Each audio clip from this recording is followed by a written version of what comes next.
Margaret Anderson's weathered hands froze mid-reach for her heart medication bottle, the plastic container slipping from her trembling fingers as she stared through the kitchen window.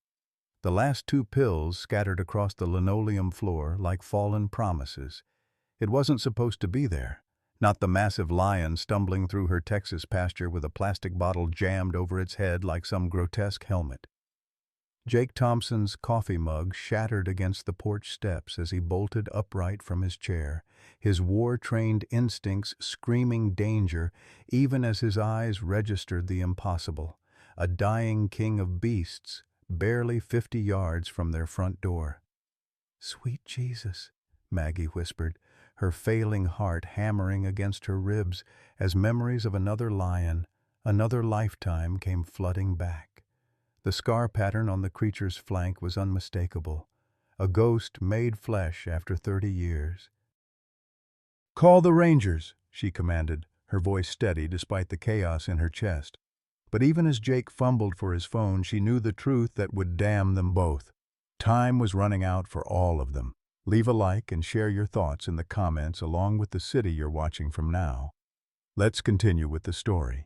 The morning sun cast long shadows across the Anderson ranch as Margaret "Maggie" Anderson stood at her kitchen sink, methodically washing the same coffee cup for the 3rd time. At 68, her hands bore the map of a life lived fully, calloused from farm work, gentle from 1,000 wounded creatures, and now trembling slightly from the heart condition that had become her unwelcome companion. The farmhouse around her whispered stories of better days, family photos gathering dust on the mantel, a dining table set for one, and the persistent ghost of her late husband Robert's laughter echoing through rooms that had grown too quiet.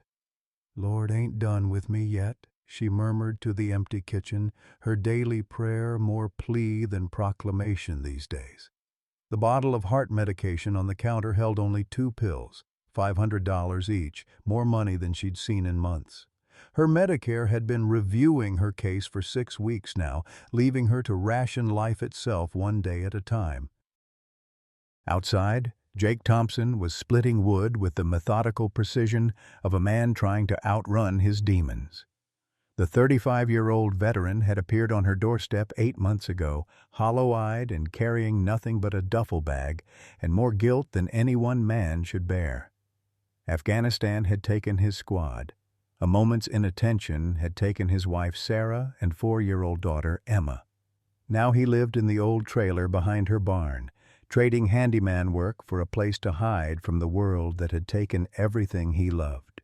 "Some folks are born to save things," Maggie had told him that first night, watching him flinch at every sudden sound. "Others are born to be saved. Trick is knowing which one you are at any given moment." The arrangement worked for both of them. Jake needed purpose without pressure. Maggie needed help without pity. They rarely spoke about their losses, but grief recognized grief, and they'd found comfort in shared silence. The 40-acre ranch had been Robert's dream, but it had become Maggie's sanctuary. Every sunrise brought new challenges: broken fences, sick cattle, bills that arrived faster than she could pay them. Yet this land held 30 years of memories, including one that haunted her dreams. A young lion cub she'd saved in 1994, back when she was still young enough to believe she could fix anything that bled. That choice had cost her everything: her veterinary degree, her future as a healer, her son's respect. But holding that golden-eyed cub as it drew its first steady breath had felt like touching the divine. She'd named him Aslan, watched him grow strong, and eventually released him back to the wild where he belonged. Now, as she watched Jake work through the window, Maggie couldn't shake the feeling that her story was nearing its final chapter. The heart pills wouldn't last forever. The ranch was mortgaged to the hilt, and Jake's ghosts were slowly winning their war against his will to keep going. She just didn't know that everything was about to change. The morning had started like any other until Jake's axe stopped mid-swing, his weathered face turning toward the south pasture with the kind of stillness that made Maggie's blood run cold. She'd seen that look before, the 1,000-yard stare of a man who'd witnessed too much death. "Ma'am," Jake called, his voice carrying an edge she hadn't heard since his worst PTSD episodes. "You need to see this. Something ain't right out there." Maggie dried her hands on her apron and stepped onto the porch, squinting against the Texas sun. At first, she saw nothing unusual, just the familiar expanse of dried grass and mesquite trees that had been her view for 3 decades. Then Jake pointed toward the old stock pond, and her heart nearly stopped. A massive shape moved through the tall grass, but wrong, all wrong. The gait was unsteady, desperate, like a drunk man stumbling through a minefield. As it drew closer, the impossible became undeniable. A lion, magnificent even in its obvious distress, with something grotesquely covering its head. "Sweet Jesus," Maggie whispered, her hand instinctively reaching for the porch railing as her knees threatened to buckle. The plastic cooking oil bottle was jammed so tightly over the animal's head that only the tips of his ears were visible. The creature moved with the aimless wandering of the dying, bumping into fence posts and stumbling over rocks he couldn't see. But it was the scars that made her world tilt on its axis, 3 parallel lines across the lion's left flank, faded but unmistakable. The same marks she'd stitched, closed with trembling hands 30 years ago. The memory hit her like a physical blow, transporting her back to 1994 when she was still Margaret Hayes, 22 years old and 3 months away from veterinary school graduation. She'd been camping with her study group near what was then called the Miller Wildlife Preserve when they'd found the injured cub, barely alive, his flank torn open by what the rangers later determined was barbed wire from an illegal snare. Her professor had been clear. "Miss Hayes, you have your final exam tomorrow. This is not your responsibility." But those golden eyes had looked at her with such trust, such desperate hope, that she'd made the choice that would define her life. She'd skipped her exam, spent 18 hours performing surgery with borrowed equipment, and watched her perfect GPA and her veterinary dreams slip away like smoke. But the cub had lived. She'd named him Aslan, nursed him back to health, and released him when he was strong enough to survive. The last she'd seen of him was his proud figure disappearing into the brush, those distinctive scars gleaming in the sunset. "Aslan?" she breathed now, though she knew it was impossible. Lions lived 12 to 15 years in the wild. This had to be his son, maybe even his grandson. But the scars were identical, the build was the same, and when the wind shifted and carried her scent to him, the lion stopped his desperate wandering and turned his head in her direction with heartbreaking precision. Jake was beside her now, his hand hovering near the rifle he always carried. "Ma'am, we need to call this in. That thing's dangerous, and it's suffering something fierce." The lion took 3 unsteady steps toward them, then collapsed to his knees, his massive frame shuddering with exhaustion. Even from 50 yards away, Maggie could see his ribs protruding beneath matted fur. The bottle had been on his head for days, maybe longer. He was dying. "No?" she said, surprising herself with the firmness in her voice. "We're not calling anyone." "Not yet.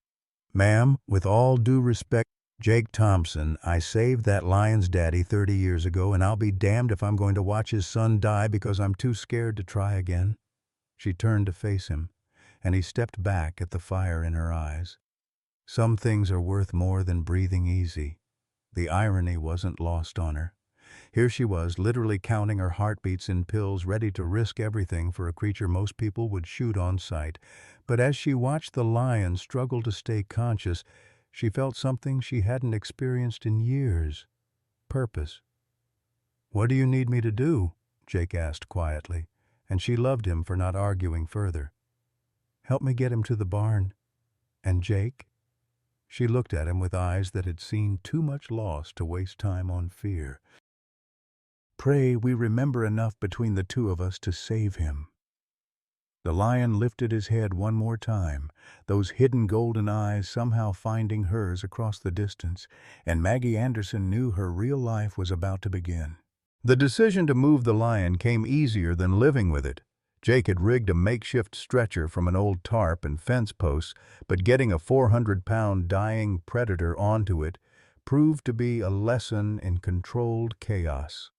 The lion was so weak that he barely struggled as they maneuvered him onto the canvas, his breathing shallow and labored.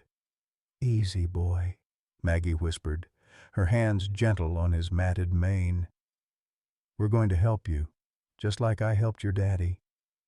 Jake shot her a look that said he thought she'd lost her mind, but he didn't argue. They'd made it halfway to the barn when the sound of an approaching vehicle made them both freeze. A dust cloud rose from the main road, growing larger by the second. "Expecting anyone?" Jake asked, his hand instinctively moving to his rifle.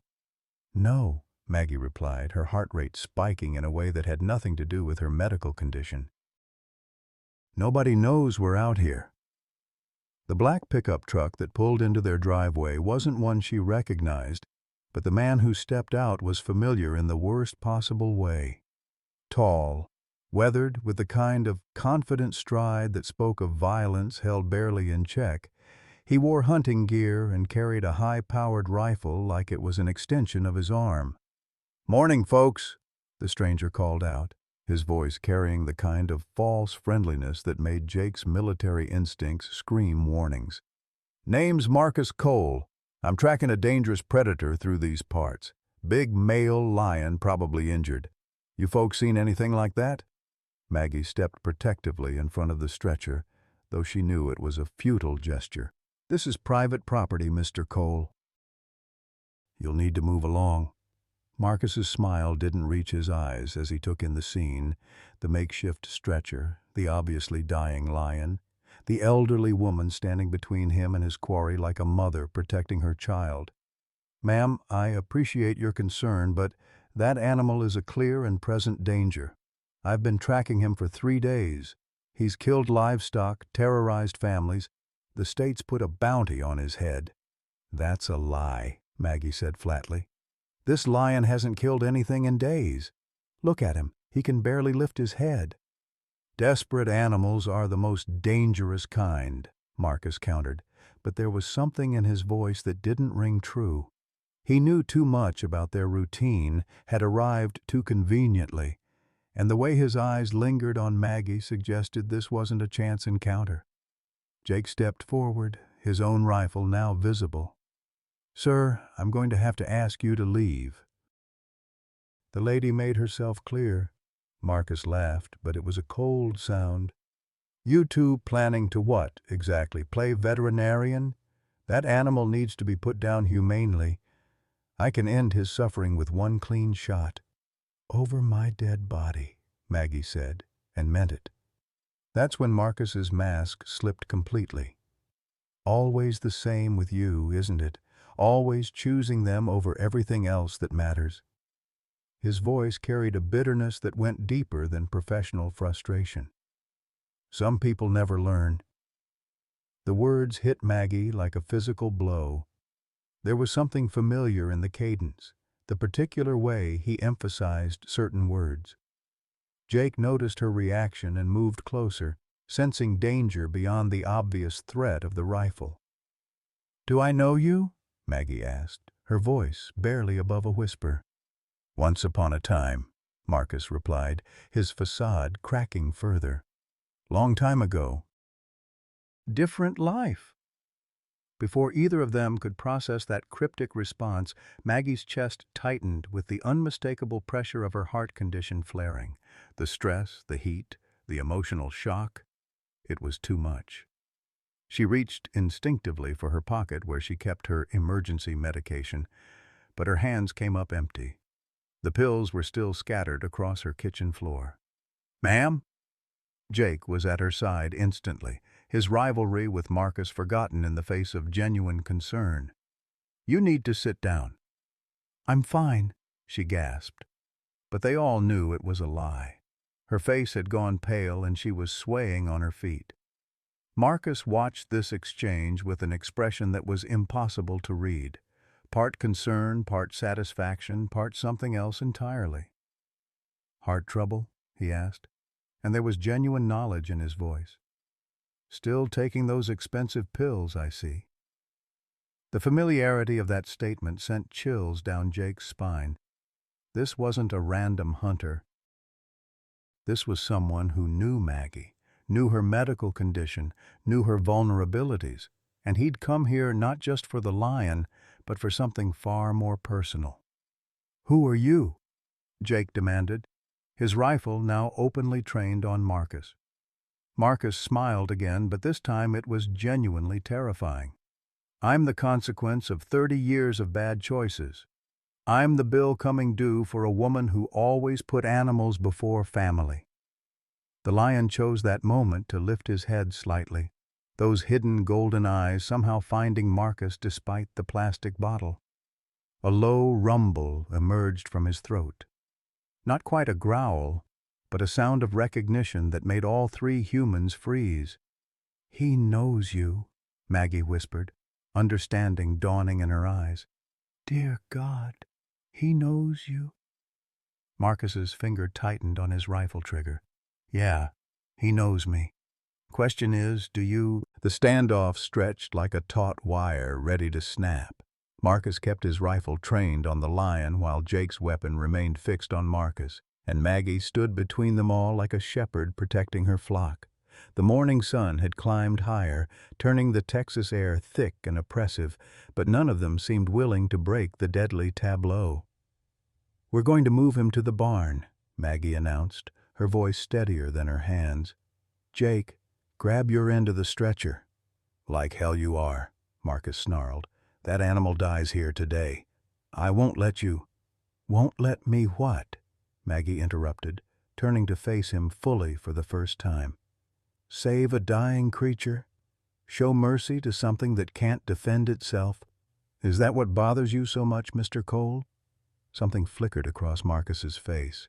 Pain, maybe, or recognition, but it was gone so quickly that Jake wondered if he'd imagined it.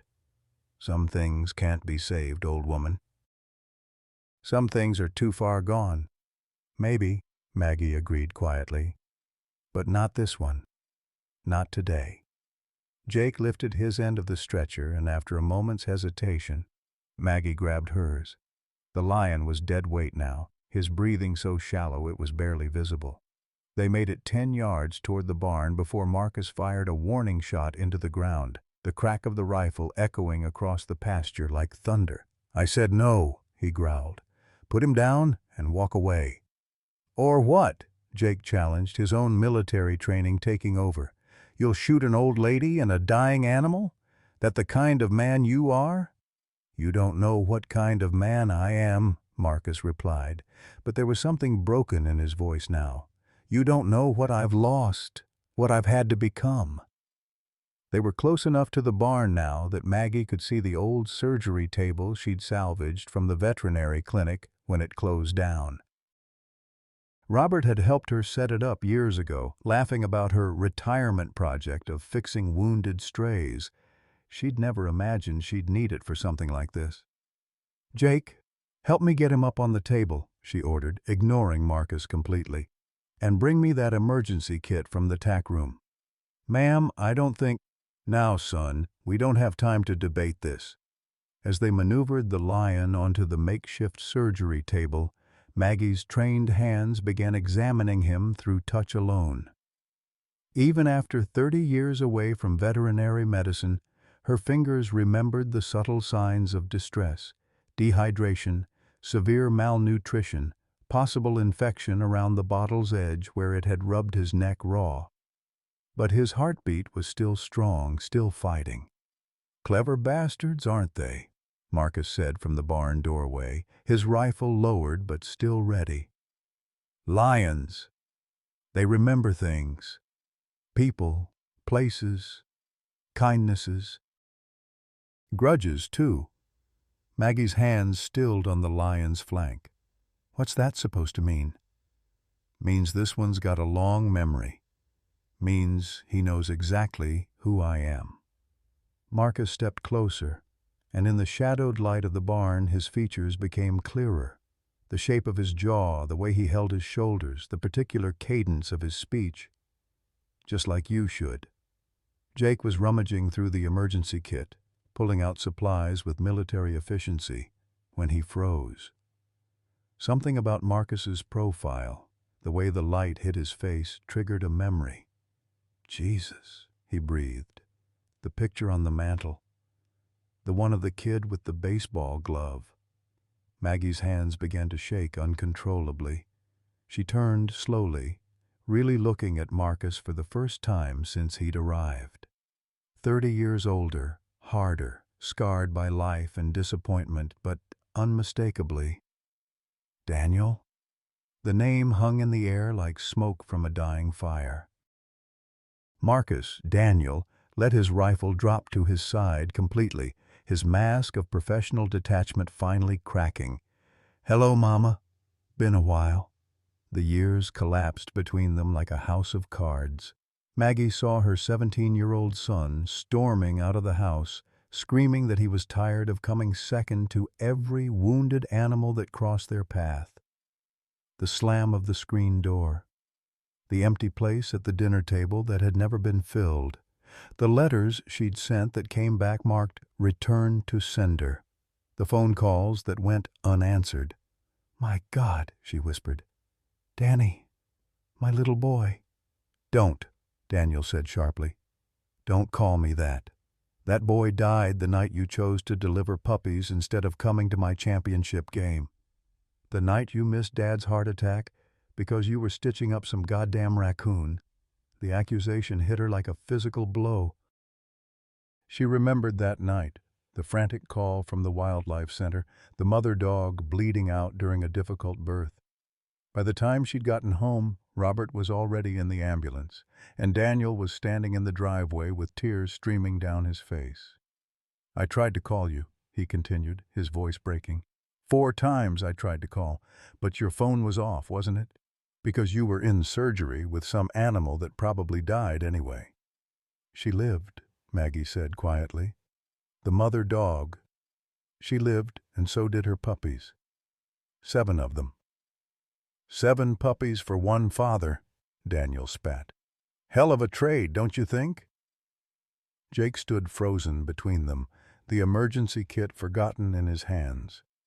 The lion on the table seemed to sense the emotional storm brewing, lifting his head slightly despite his weakness. "Your father understood," Maggie said, but even she could hear how hollow it sounded. "He knew that what I did mattered." "To who?" Daniel demanded. "To the animals? To strangers? Because it sure as hell didn't matter to your family. We came last, Mama. Always last." The truth of his words cut deeper than any physical wound. Maggie had always told herself that she was teaching him compassion, showing him the importance of helping those who couldn't help themselves. But looking at the broken man her son had become, she wondered if she'd been lying to herself all along. "I'm sorry," she whispered. "God help me, Danny, I'm so sorry." "Sorry doesn't fix 30 years, Daniel replied. "Sorry doesn't bring back all those missed birthdays, all those school plays, all those nights I waited for you to come home and read me a story. Sorry doesn't resurrect a father who died believing his wife loved animals more than she loved him." The lion made a soft sound, not quite a whimper, but close. Maggie's maternal instincts kicked in, her hands moving automatically to check his pulse. Still weak, but steady. "Even now," Daniel said, watching her tend to the animal, "even now, in the middle of our reunion, you're more worried about that damn lion than your own son." "He's dying," Maggie said simply. "You're not." "How do you know?" The question was barely audible, but it carried the weight of 3 decades of pain. "How do you know I'm not dying too? Just in a different way." Jake finally found his voice. "Maybe we should focus on saving who we can save," he said carefully. "Both of them." Daniel laughed bitterly. You think this is about saving anyone? This is about finishing what should have been finished 30 years ago. This lion, this ranch, this whole goddamn cycle of putting animals before people, it ends today." "Why?" Maggie asked. "Why now? Why come back after all this time?" Daniel was quiet for a long moment, and when he spoke, his voice was barely above a whisper. "Because I heard you were sick. Because I heard you were alone. And because I wanted to see if you'd choose differently this time." "Choose what? Me or the lion, Mama? Your son or another animal? Show me that somewhere in all those years of playing saint to every wounded creature in Texas, you saved a little love for the boy who needed you most." The ultimatum hung between them like a loaded gun. Maggie looked at her son, really looked at him, and saw the scared little boy who used to climb into bed with her during thunderstorms. But she also saw the bitter man who'd spent 30 years nurturing his hurt until it had poisoned everything good about him. "I choose both," she said finally. "That's not an option." "It is if I make it one." She turned back to the lion, her hands steady now despite everything. "Jake, hand me that antiseptic. We're going to save this boy, and then we're going to figure out how to save my son." Daniel raised his rifle again, but his hands were shaking. "I won't let you do this." "I won't let you choose them again." "Then you'll have to shoot me," Maggie said calmly, not looking up from her patient. "Because I'm not walking away. Not from him, and not from you. Not anymore." The barn fell silent except for the lion's labored breathing and the soft scrape of Maggie's boots against the concrete floor. She moved with the careful precision of someone who'd done this dance before, her hands examining the plastic bottle that had become the animal's prison. The edges were sharp where they'd cut into his neck, creating infected wounds that wept with each shallow breath.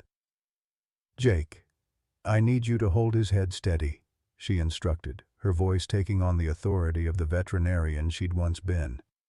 "Daniel, put that rifle down and help us. This is your chance to prove you're still my son." "Like hell," Daniel snarled, but his weapon wavered. "I'm not helping you save another animal while our family falls apart." "Our family fell apart 30 years ago," Maggie replied, her fingers working to find the best angle to cut the bottle without causing more damage. "Maybe it's time we tried putting it back together." The irony wasn't lost on any of them. 3 broken people gathered around a dying lion, each carrying wounds that had never properly healed. Jake's hands trembled slightly as he positioned himself at the lion's head, his PTSD triggered by the medical scenario, but his training keeping him functional. "You know what the difference is between you and me?" Daniel asked, his voice thick with emotion. "I learned to stop hoping. I learned to stop expecting you to choose family over your damn animals." Maggie paused in her examination, looking up at the man her little boy had become. "And how's that working out for you, Danny? All that anger, all that hate, has it made you happy?" The question hung in the air like dust motes in the afternoon sun. Daniel's face contorted with something that might have been grief, but he lifted his rifle again. "Happiness is a luxury for people who don't know better." "Bullshit," Jake said quietly, his own experience with despair giving weight to his words. "Happiness is a choice. So is forgiveness. I should know. I've spent 8 months trying to choose wrong." Daniel's attention shifted to the younger man. "What the hell would you know about it?" "I know what it's like to blame yourself for someone else's death," Jake replied, his hands steady on the lion's massive head. "I know what it's like to carry guilt so heavy it feels like it's going to crush your chest. And I know what it's like to meet someone who shows you there's another way to live." Maggie felt her chest tighten, not from her heart condition this time, but from emotion. She'd had no idea Jake felt that way about their arrangement. "This is different," Daniel insisted. "This isn't about an accident. This is about choices. Deliberate, repeated choices to put animals before family." "You're right," Maggie said, surprising them both. I did make those choices. Every time an animal needed help, I went. Every emergency call, every wounded creature, I chose them because they couldn't choose themselves. Daniel's grip on his rifle tightened. Finally, some honesty. I'm not finished, Maggie continued, working carefully around the bottle's edge. I chose them because I thought you were strong enough to understand. I thought you'd grow up knowing that love isn't finite, that caring for one creature doesn't mean loving another one less. Well, you thought wrong. Yes, I did. The admission seemed to take the wind out of Daniel's sails. I was so focused on teaching you compassion that I forgot to show you you were compassionate enough. I was so busy saving everyone else that I didn't see my own son was drowning. Jake watched the exchange with the intensity of someone who'd learned to read people's breaking points. Daniel's facade was crumbling, his anger revealing the hurt little boy underneath. The lion stirred slightly, a soft rumble emerging from deep in his chest. Not a growl, something else. Something that sounded almost like purring. He knows you, Maggie said to Daniel. When you were 7, you helped me feed the injured animals.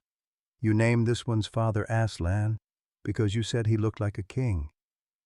Stop, Daniel whispered, but his rifle was lowering again. You used to sit with them while they recovered. You'd read to them from your picture books, convinced that stories would help them heal faster. Maggie's voice was soft now, remembering. You had such a gentle heart, baby. What happened to it?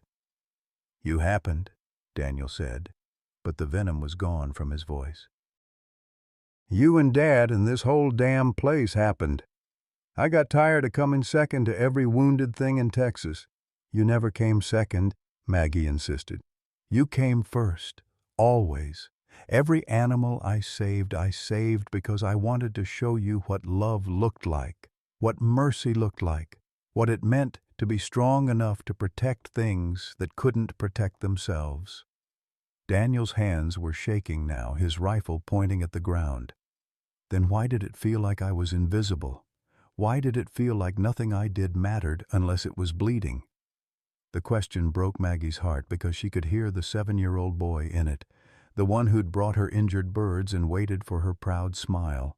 Somewhere along the way, she'd stopped seeing his need for that approval, stopped recognizing that her mission to teach him compassion had become a competition for her attention. Because I was an idiot, she said simply. Because I was so proud of raising a boy who cared about animals that I forgot to tell him I was proud of him just for being himself. Jake cleared his throat softly. Ma'am, we need to move fast. He's getting weaker. Maggie nodded, refocusing on the task at hand. But as she worked, she kept talking. Do you remember the day we released Aslan back to the wild? You were so worried he wouldn't be able to take care of himself. He was just a baby, Daniel said quietly. And you were 12. You asked me how we'd know if he was okay, if he remembered us, if he was happy. Maggie's hands worked steadily, feeling for the weakest point in the plastic. I told you that love doesn't end when someone goes away, that the love we gave him would stay with him forever, even if we never saw him again. I remember. This is his son, Danny, maybe his grandson, 30 years later, and he found his way back to us when he needed help. That's what love does, it finds its way home. Daniel was crying now, silent tears that he didn't seem to notice. I tried to come home once, after Dad died, but I saw you out there with some injured deer and I couldn't do it. I couldn't be disappointed again. I waited, Maggie whispered. Every night for years I waited. I kept your room exactly the same. I made your favorite dinner every birthday just in case. The plastic bottle finally gave way with a soft crack, and Maggie carefully began working it off the lion's head. The animal remained still, trusting completely in her touch. Easy, boy, she murmured. Almost there. As the bottle came free, revealing the lion's magnificent face for the first time in days, all three humans gasped. His golden eyes were clouded with exhaustion and pain, but unmistakably alive, unmistakably grateful. "My God," Daniel breathed. "He's beautiful." The lion turned his head slightly, those ancient eyes finding Daniel and holding his gaze. For a moment, past and present collided. The grown man seeing the boy he'd been, the boy who'd once cared so deeply about creatures like this that he'd cried when they had to let them go. "He remembers," Maggie said softly. 30 years. And he remembers kindness." Daniel dropped his rifle completely, his hands reaching out instinctively before stopping himself. "Can I?" "Slowly," Maggie advised. "Let him catch your scent." Daniel approached the table like a man walking through a dream, his hand trembling as he extended it toward the lion's massive head. The animal sniffed once, twice, then pressed his muzzle against Daniel's palm with a trust that transcended species. "Hey there, big guy," Daniel whispered, his voice breaking. "Sorry it took me so long to come home." The moment of reconciliation shattered like glass against concrete when Maggie's legs buckled beneath her. She'd been so focused on the lion, so consumed by the emotional reunion with her son, that she'd ignored the warning signs her body had been screaming for the past hour. The stress, the heat, the exertion. It was too much for a heart already running on borrowed time. "Mama!" Daniel dropped to his knees beside her. 30 years of anger forgotten in an instant. Her face had gone ashen, her breathing shallow and rapid. "Jake, call 911. "No," Maggie gasped, her hand clutching Daniel's shirt with surprising strength. "No hospitals. Not yet. The lion. He needs—" "Forget the damn lion." Daniel's voice cracked with panic. "You're having a heart attack." Jake was already on his phone, but the coverage was spotty this far out, and he kept losing the signal. "I can't get through. We need to get her to town." Maggie shook her head weakly. "Can't leave him. He'll die without the IV fluids, without the antibiotics." She tried to push herself up, but her arms wouldn't support her weight. 20 minutes. Give me 20 minutes to stabilize him." "You don't have 20 minutes, Daniel said, tears streaming down his face. "Look at you.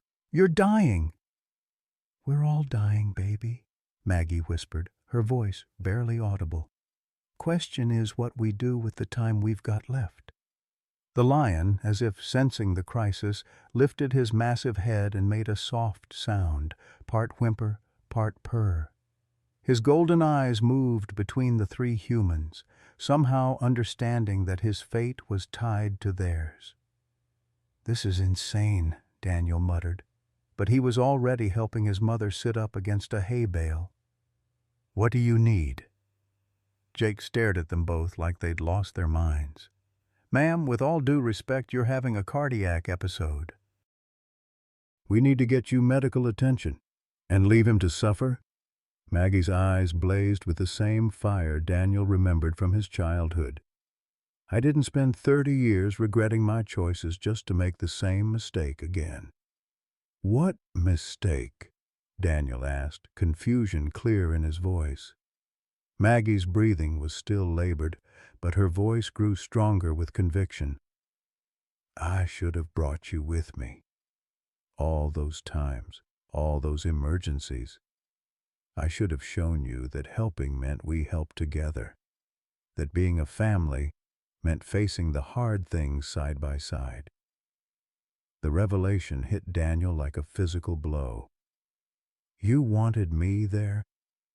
"I wanted you everywhere," Maggie admitted. "But I was so afraid of exposing you to the ugliness, the death, the failure. I thought I was protecting you. Instead, I was pushing you away." Jake watched this exchange with growing understanding.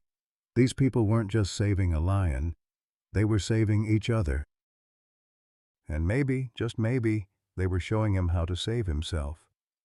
"What's the IV for?" he asked quietly. Maggie looked up at him in surprise. Dehydration, mostly. His kidneys are shutting down. Without fluids, he'll be dead within hours. And the antibiotics? Infection. The plastic cut deep and it's been festering for days. She tried to stand again, failed, then looked at her son with desperate hope. Danny, your hands are steadier than mine. I can talk you through it. I'm not a veterinarian, Daniel protested. Neither am I, technically. Haven't been for 30 years. Maggie's smile was weak but genuine. But some things you don't forget. Some things are written in your bones. Daniel looked at the lion, then at his mother, then at Jake, who was standing ready to help, despite his own reservations. The weight of the moment settled on his shoulders, not just the choice between animal and human, but the choice between who he'd been and who he could become. "Tell me what to do," he said quietly. For the next 15 minutes, Daniel Anderson became his mother's hands.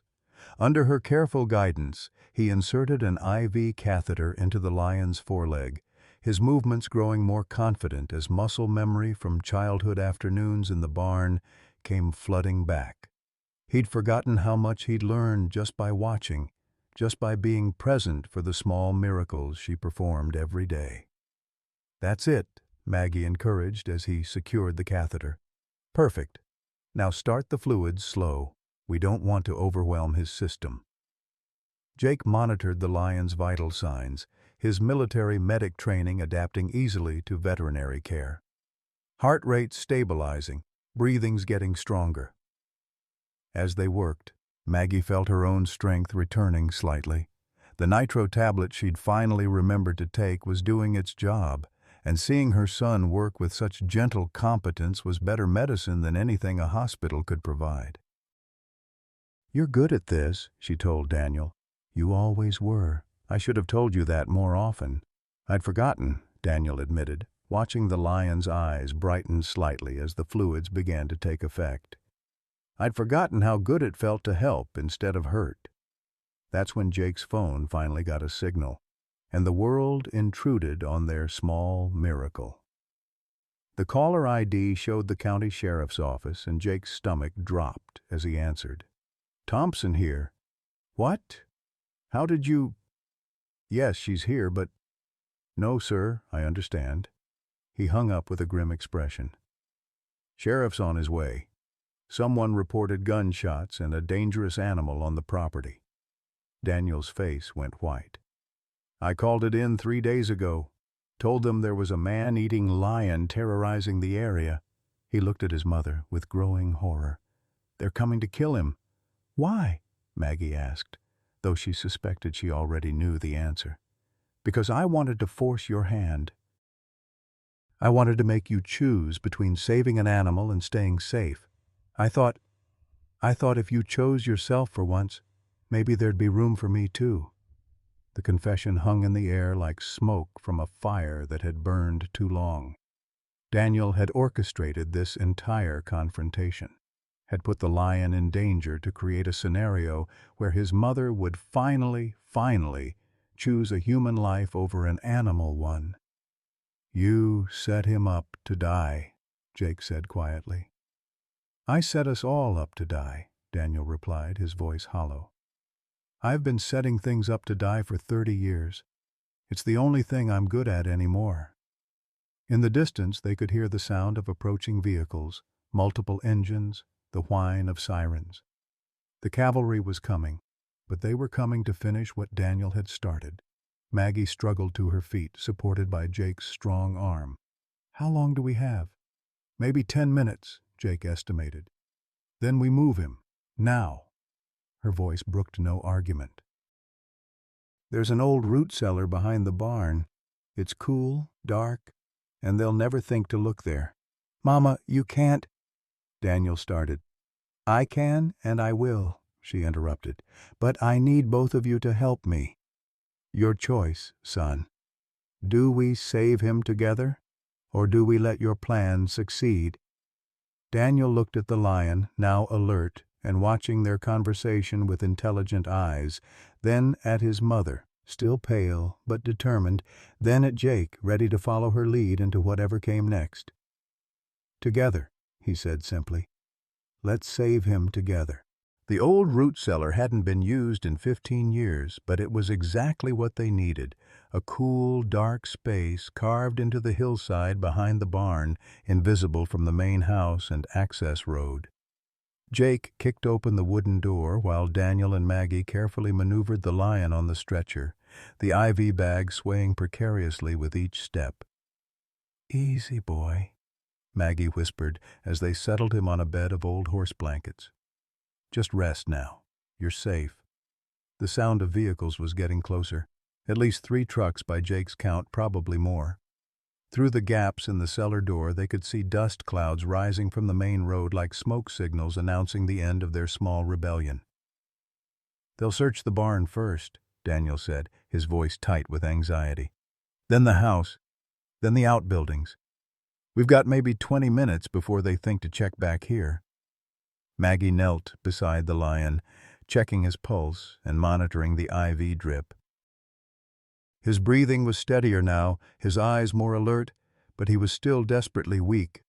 "He needs at least 6 hours of fluids before he'll be strong enough to move on his own."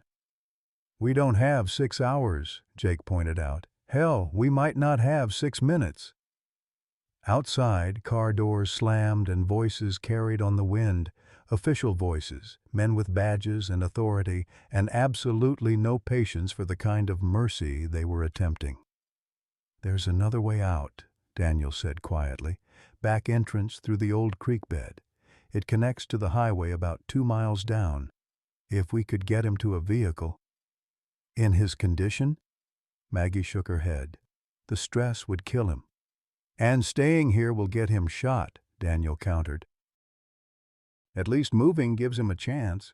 They were interrupted by the sound of heavy footsteps approaching the barn, accompanied by the authoritative voice of Sheriff Tom Bradley, a man Maggie had known for 20 years, but who would follow the law regardless of personal friendship.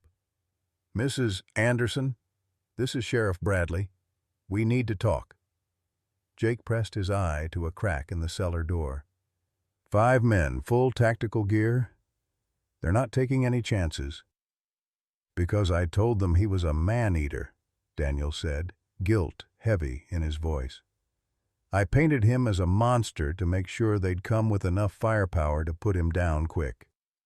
Maggie looked at her son with something that wasn't quite forgiveness but wasn't condemnation either. "We all make mistakes, baby. Question is what we do to fix them." The lion stirred slightly, lifting his massive head to look at the 3 humans who'd appointed themselves his guardians. In his golden eyes was a trust so complete it took their breath away, the kind of faith that transcended species and spoke to something primal about the bonds between protector and protected. "Mrs. Anderson!" Sheriff Bradley's voice was closer now, just outside the barn. "We know you're here. Your neighbor reported the gunshots. We need to secure the area and eliminate the threat." "What neighbor?" Maggie whispered, confused. Daniel's face went pale. "Mrs. Henderson, I may have told her you were in danger, that there was a killer lion on your property." The web of lies he'd constructed was closing around them, each fabrication making their situation more desperate. Jake checked his watch. They'd been in the cellar for 8 minutes. The IV bag was half empty, but the lion was responding well to the treatment. "I'm going out there," Maggie decided. "I'll tell them the animal's gone, moved on, buy us some time."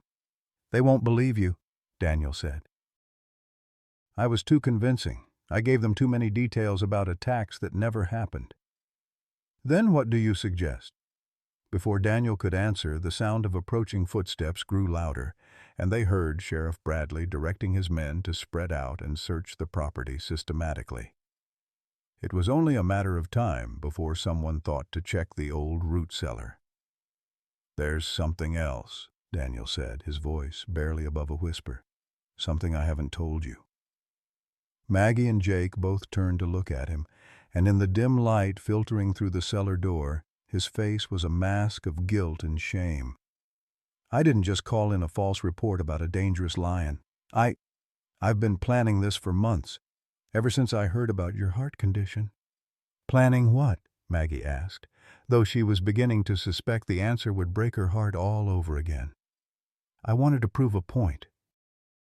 I wanted to show you what it felt like to have someone you loved taken away because of your choices. His voice cracked. I've been tracking this lion for weeks, learning his patterns, his routes.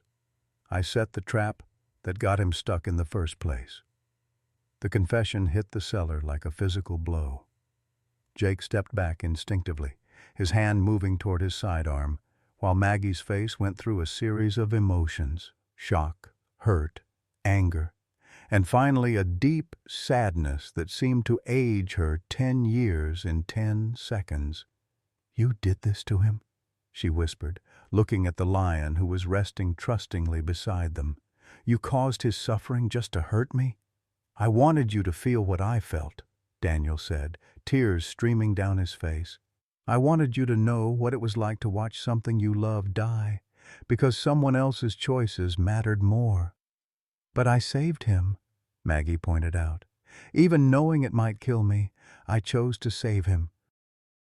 "So what does that prove?" Daniel was quiet for a long moment, watching his mother's gentle hands adjust the lion's IV line. "That you're exactly who I always thought you were. That I was the one who was broken, not you." The sound of searchers was getting closer. They could hear Sheriff Bradley directing his men toward the outbuildings, their sweep pattern methodical and thorough. "There's more," Daniel continued, his confession becoming a flood. "The heart medication shortage, I may have influenced that too. I have connections with the insurance company, people who owed me favors. I thought if you were forced to ration your pills, you'd finally put your own survival first." Jake's hand was definitely on his weapon now.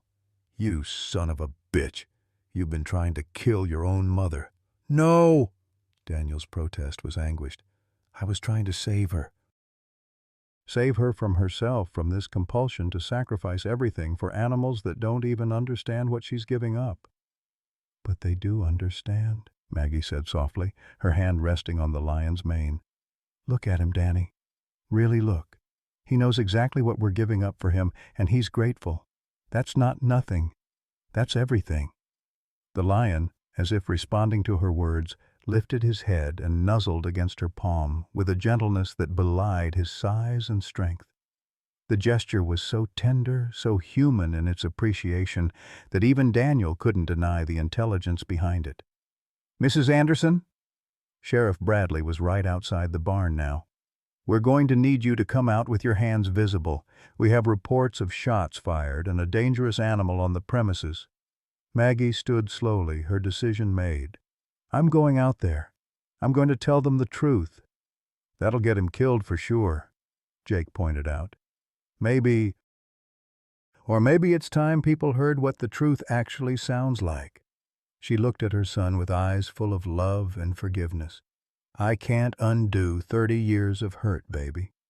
But I can stop you from carrying it forward another 30. Mama, don't. I love you, Daniel Anderson. I loved you when you were born. I loved you when you left. And I love you now, even knowing what you've done. That love doesn't shrink when I extend it to other creatures. It grows. And maybe it's time you learned the difference."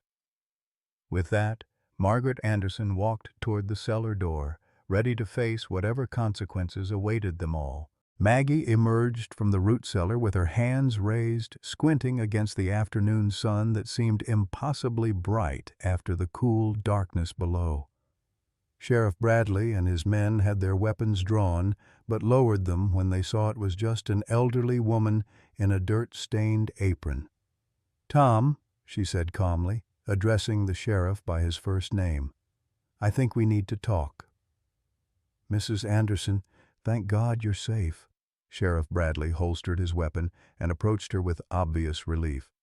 "We've had reports of a dangerous lion on your property. Are you injured? Where's Jake Thompson?" "I'm fine, and Jake's fine. But Tom, those reports aren't exactly accurate." Maggie's voice carried the weight of someone who'd decided that 30 years of small deceptions were enough. The lion isn't dangerous. He's hurt, and he's been hurt for days. Ma'am, with all due respect, we have multiple witness statements about attacks. From who? Maggie interrupted. Because I guarantee you nobody's been attacked by this particular lion. He can barely stand, let alone hunt. Sheriff Bradley consulted his notes, confusion creasing his weathered face. The reports came from a Marcus Cole. Said he'd been tracking this animal for days, that it had killed livestock and threatened civilians. Marcus Cole is my son Daniel, Maggie said simply. And he lied to you. The admission rippled through the assembled officers like a stone thrown into still water. Behind them, more vehicles were arriving. The County Animal Control Unit, a veterinarian from the State Wildlife Department, and what looked like a news van from the local television station. Your son? Sheriff Bradley's voice carried disbelief. Mrs. Anderson, your son left town 30 years ago. And he came back 3 days ago with a rifle and a grudge and a plan to prove a point that nobody needed proven. Maggie's honesty was brutal in its completeness. The lion he's been tracking. I saved that animal's father in 1994. This one's injured and dying, and my son used him as bait to force me into an impossible choice. From the root cellar, Jake emerged with his hands visible, followed by Daniel, who moved like a man walking to his own execution. The sight of Daniel after 30 years sent murmurs through the crowd. Some of the older officers remembered him as a boy, remembered when he'd disappeared and broken his mother's heart. Daniel Anderson, Sheriff Bradley said slowly. I'll be damned. Yes, sir, Daniel replied, his voice hollow. You probably will be, and so will I. Dr. Sarah Martinez from the State Wildlife Department stepped forward, her professional curiosity overriding the family drama. Mrs. Anderson, you mentioned an injured lion. Where is the animal now? Safe, Maggie replied. Receiving medical treatment. You're treating a wild lion? Dr. Martinez's eyebrows shot up. Ma'am, that's extremely dangerous and almost certainly illegal without proper permits. So is filing false reports about dangerous animals, Maggie countered. So is setting traps for protected wildlife. So is a lot of what's happened here over the past few days. The circle of officials tightened around them, and Maggie could see the situation spiraling toward the kind of bureaucratic nightmare that would end with the lion dead and her family scattered to the winds again. But then something unexpected happened. Mrs. Henderson, the neighbor who'd called in the original report, pushed through the crowd with the determined stride of a woman who'd lived through the Depression and 2 wars and wasn't about to be intimidated by a bunch of men with badges. Tom Bradley, you put those handcuffs away right now, she commanded, her voice carrying the authority of someone who'd taught half the county in Sunday school. Maggie Anderson's been saving God's creatures since before you were born, and she's got more sense in her little finger than the rest of us have in our whole bodies. Mrs. Henderson, this is official business. This is horse hockey is what it is. The elderly woman turned to address the crowd. How many of you have had Maggie patch up your dogs, your cats, your horses when the real vet was too expensive or too far away? Hands went up around the circle, more than half the assembled crowd. And how many of you ever paid her a dime for it? The hands stayed up, shame-faced but honest. That's what I thought. This woman's been giving away her skills and her time and her heart for 30 years, asking nothing in return except maybe a thank you and the satisfaction of knowing she helped. And now you want to arrest her for doing what she's always done, showing mercy to something that can't help itself? The crowd shifted uncomfortably, the moral certainty that had brought them here beginning to crack under the weight of Mrs. Henderson's righteous indignation. Dr. Martinez stepped forward again. Regardless of Mrs. Anderson's history of informal veterinary work, we still have a wild lion on private property. That creates liability issues, public safety concerns. The only public safety concern, interrupted a new voice, is letting a magnificent animal die because we're too afraid to do the right thing. Everyone turned to see who'd spoken, and Maggie's breath caught in her throat. Dr. James Morrison, the veterinarian who'd been her professor 30 years ago, emerged from the crowd looking older but unmistakably the same man who'd told her she had to choose between her final exam and saving a lion cub. "Dr. Morrison?" Maggie's voice was barely a whisper. "Hello, Margaret. I came as soon as I heard." He approached her with a smile that was part pride, part regret. "I've spent 30 years wondering if I made the right decision that day, letting you sacrifice your degree for an animal that might not have survived anyway." "He survived," Maggie said. "Aslan survived. Lived to be 14 years old and fathered cubs and died peacefully in his sleep. I got letters from the wildlife preserve until the day he passed." Dr. Morrison nodded, unsurprised. "I know. I've been following his story all these years, and yours too.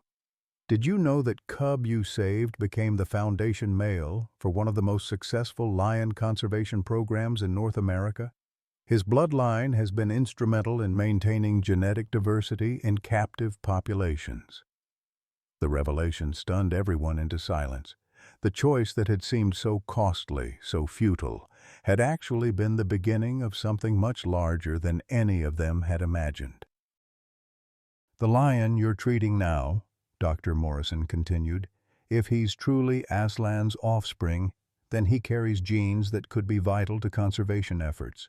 Mrs. Anderson, you didn't just save one animal 30 years ago, you may have saved the species." Daniel stepped forward, his face streaked with tears. "Dr. Morrison, I need to tell you something. The lion, his condition isn't natural. I caused it. I set the trap that got him stuck." The confession sent another ripple of shock through the crowd, but Dr. Morrison just nodded gravely. "And now you want to help fix it? More than anything in the world? Then let's go see your patient." What followed was a procession unlike anything the Anderson Ranch had ever seen. Officials, neighbors, reporters, and curious onlookers formed a respectful line behind Dr. Morrison and Maggie as they made their way to the root cellar.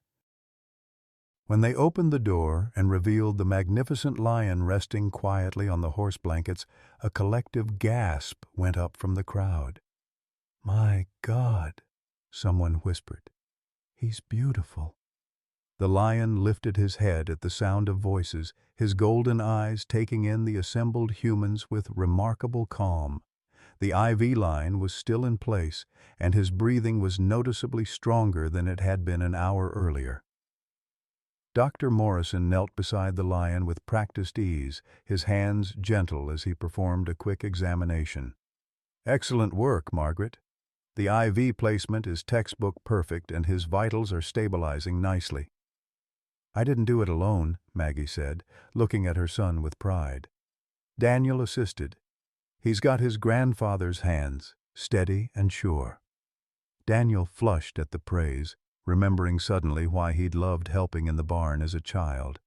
It wasn't just about the animals. It was about being part of something important, being trusted with something precious. "What happens now?" Sheriff Bradley asked, his official concern warring with his personal respect for Maggie. Dr. Morrison stood, brushing dirt from his knees. "Now we finish what Mrs. Anderson started. This animal needs another 12 hours of fluids, antibiotics, and monitoring. Then, if he's strong enough, we'll transport him to a proper facility for full rehabilitation. And after that? After that, he goes home. Back to the wild where he belongs, carrying the genes that might help save his species." Dr. Morrison looked around at the assembled crowd. "Thanks to a woman who's never stopped believing that every life matters, no matter how inconvenient it might be to save it." As the crowd began to disperse, planning shifts to monitor the lion through the night, Daniel approached his mother hesitantly. "Mama, I don't know how to undo what I've done." "I don't know how to make up for 30 years of being angry at you for being exactly who you needed to be." Maggie reached up and cupped his face in her weathered hands. "You start by forgiving yourself, baby, and then you help me save this beautiful boy, and maybe we save each other along the way. Is it that simple? Love usually is." she replied. It's everything else that's complicated. Sometimes the greatest gift we can give isn't what we add to someone's life, but what we help them remember about themselves. Margaret Anderson spent 30 years believing she'd failed as a mother because she chose compassion over convenience, mercy over the easy path. Her son Daniel carried that same wound, convinced that love was a finite resource that had been spent on everyone but him. But when faced with a dying lion, the son of an animal she'd saved decades earlier, they discovered that love doesn't diminish when shared. It multiplies. The hands that had once tenderly cared for injured creatures were the same hands that had raised a boy capable of extraordinary gentleness. The heart that beat for wounded animals was the same heart that had never stopped aching for her lost son. In saving that magnificent creature together, they didn't just preserve a life, they reclaimed their own capacity for forgiveness, for second chances, for the kind of love that transcends time and species. Margaret learned that being a healer and being a mother weren't opposing forces. They were the same calling expressed in different ways. And Daniel discovered that coming home isn't about erasing the past. It's about choosing who you want to become moving forward. What moments in your life have taught you that love grows when shared rather than shrinks? Have you ever found unexpected healing through helping others, even when your own heart was broken? Share your story in the comments below. Your experience might be exactly what someone else needs to hear today.